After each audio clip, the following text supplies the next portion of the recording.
మీ business ఏదైనా మీ ఊర్లో promotion చేయాలంటే అది సుమన్ టీవీతోనే సాధ్యం. ఇప్పుడే సంప్రదించండి.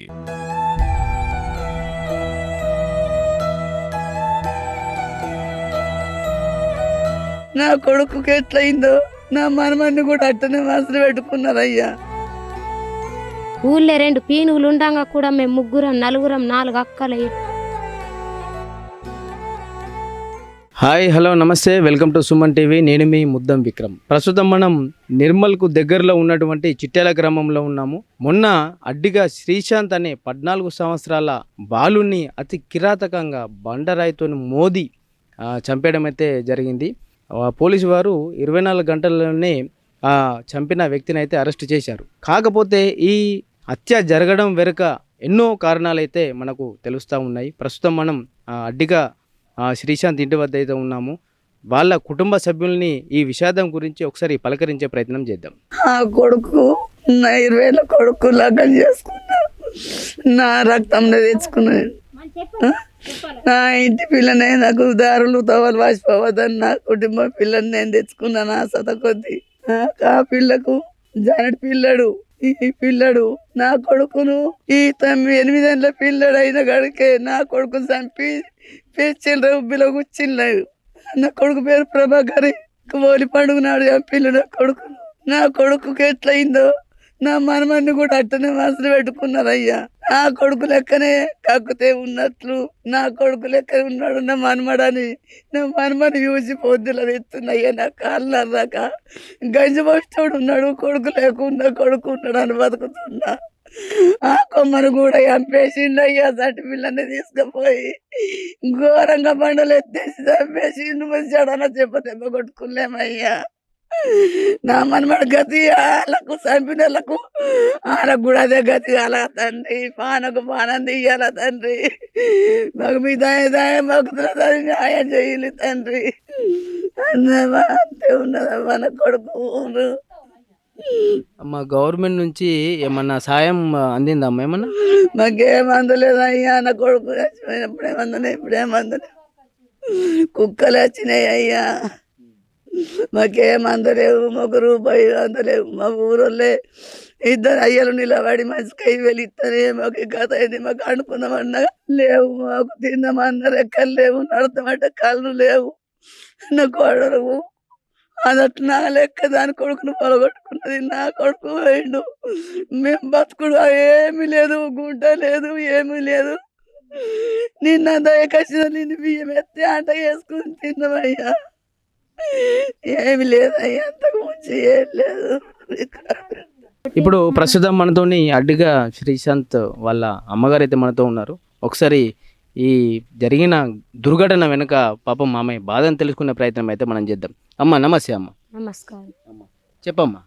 పానంకు పానమే కావాలా, ఆడికి మాకు దుష్మాన్ కూడా లేదు. మేము లేంకుకుంటా రాంగా కూడా అటువైన వాదినంటే ఇంకా సిన్నిగాడు కానరాలేడని నేను యథార్థంగా మాట్లాడినా. ఆడని తెలిసిన వాటికే ఇంకా ఆ టైంలో అన్ని కూడా నేను చంపేసే ప్రయత్నం చేస్తుంటే మచ్చు. ఊళ్ళో 2 పీనుగులు ఉండంగా కూడా మేము ముగ్గురం నలుగురం 4 అక్కలు ఎటు తిరిగినామో ఎటు వచ్చినామో ఇంకా మేమే రోకులు లేకుంటాయిను. అత్తడు తెల్లారేదాకా కూడా ఆ 2 పీనుగుల కాడ కూడా నేను పోకుండా గాలింగా మొత్తం తిరిగినా కూడా ఎక్కడ దొరకలేడు. అటు పోయి గంటలు ఉంటాడు, ఇటు పోయి గంటలు ఉంటాడు అని కూడా తిరిగినా కూడా మాకు కళ్ళకు కనవల్లే. మరి తెల్లారేదాకా యుద్ధం ఏడవన్నాడు అని కూడా ఎన్ని అక్కల తిరిగినాము. అసలు ఎన్ని అక్కల డాబాల మీద లెంకినాం. ఏడన్నా డాబెక్కి పన్నాడా, మరి ఏడన్నా దాక్కున్నాడా, మరి ఎట్టనా కొట్టలేము, చెయ్యలేము, తిట్టలేము. మరి ఎటువా అన్న యథార్థంలోనే లెంకినాం కానీ గిట్లయిందని మాకు అస్సలు తెలియదు సార్. ఇక అంటే ఇప్పుడు చంపిన వ్యక్తి ఎవరైతే ఉన్నారో వీళ్ళు అంటే దగ్గరగా ఉంటున్నారా? కొన్ని అట్లా ఇద్దరి మధ్య స్నేహం ఎప్పటి నుంచి ఉన్నది? అట్లా సేమ్ ఉన్నదని తెలియదు కూడా సారు. ఏదో పిల్లడు బయటకు పోతాడు వస్తాడు. మనం ఏంటికి ఊకే మొగోళ్ళ బయటకు పోతాం వస్తాం ఆడవాళ్ళము.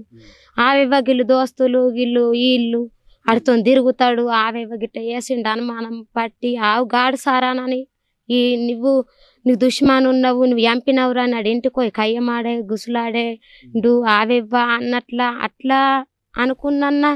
మరి ఆ రోజే రాంగన్నరైన కొడుకు కానత్తరు నీతో ఉంటుండేరా, మరి ఏమైంది ఎటువైందని కూడా అడిగంత శక్తి ఉంటుండే.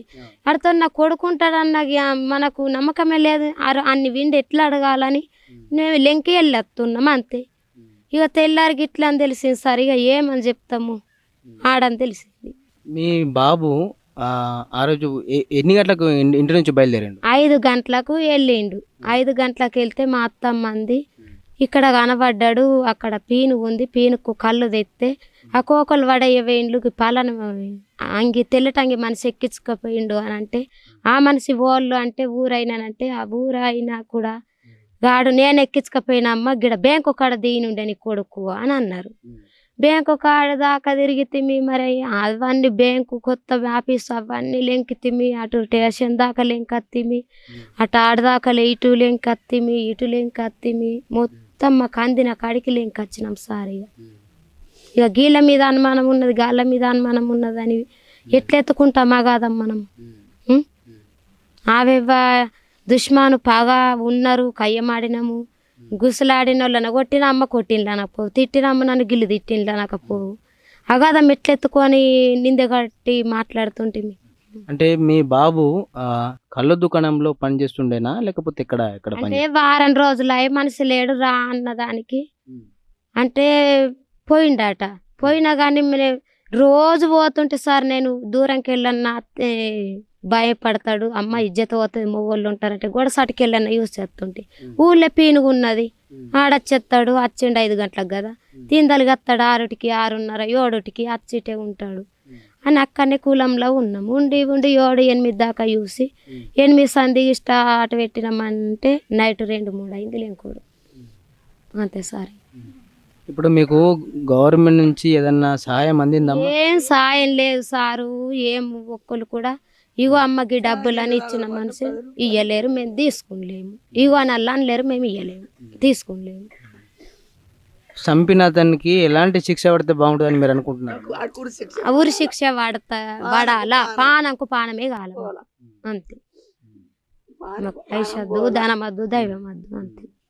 ఇంతకు ముందు మీ భర్త ఎట్లా చనిపోయిండమ్మా? మా భర్తది ఆ తానాలు చేయవే ఇండ్లట. ఆ 13 ఏళ్ళ కింద ఇట్లా జరిగింది తెలియదు. నేను మా ఇంటికి పోయి 1 నెల అయింది సారు. నేను సచ్చాడ వండేసినాకనే నన్ను మా ఇంటికి వెళ్ళి తెచ్చిండు, నేను లేకుండా ఉంటే. ఇక ఆ విషయం గీళ్ళు గాళ్ళ నేను ఎట్లా అంట. అదండి, వీళ్ళ దీన స్థితి చూస్తే ఎవరికైనా అని బాధ కలిగించే విషయం అని చెప్పవచ్చు. ఎందుకనంటే 13 సంవత్సరాల క్రితం వీళ్ళ భర్త చనిపోయాడు. అది కూడా ఎట్లా అని యాక్సిడెంట్లో, అంటే హోలీ రోజు స్నానం చేయబోయి అక్కడ చెరులో చనిపోయాడు అని చెప్తా ఉన్నారు. దాంతోపాటు అల్లారు ముద్దుగా పెంచుకున్న కొడుకు ఇప్పుడు చేతికి వస్తుండన్న సమయంలో ఇలా జరగడం అనేది ఎంతో బాధ కలిగించే విషయం. ఖచ్చితంగా ప్రభుత్వం వీరిపైన దృష్టి సారించి ఏదన్నా సహాయం చేస్తే వీళ్ళ కుటుంబం ఇంకా ముందుకు సాగుతుందని చెప్పేసి మేము సుమన్ టీవీ తరపున విజ్ఞప్తి చేస్తూ ఉన్నాం. దాంతోపాటు ఈ అతి కిరాతకంగా ఆడ మగ అని తేడా లేకుండా ఇంత దారుణ దుర్ఘటనకి ఒడిగట్టిన ఆ నిందితుడిని ఖచ్చితంగా ఉరి తీయాలని చెప్పేసి ఇక్కడ వీళ్ళ అమ్మగారు దాంతోపాటు నాన్నమ్మగారు వీళ్ళు డిమాండ్ చేస్తూ ఉన్నారు. ఖచ్చితంగా వీరిపైన తప్పకుండా చర్యలు తీసుకోవాలని చెప్పేసి మేము సుమన్ టీవీ తరపున డిమాండ్ చేస్తూ ఉన్నాం.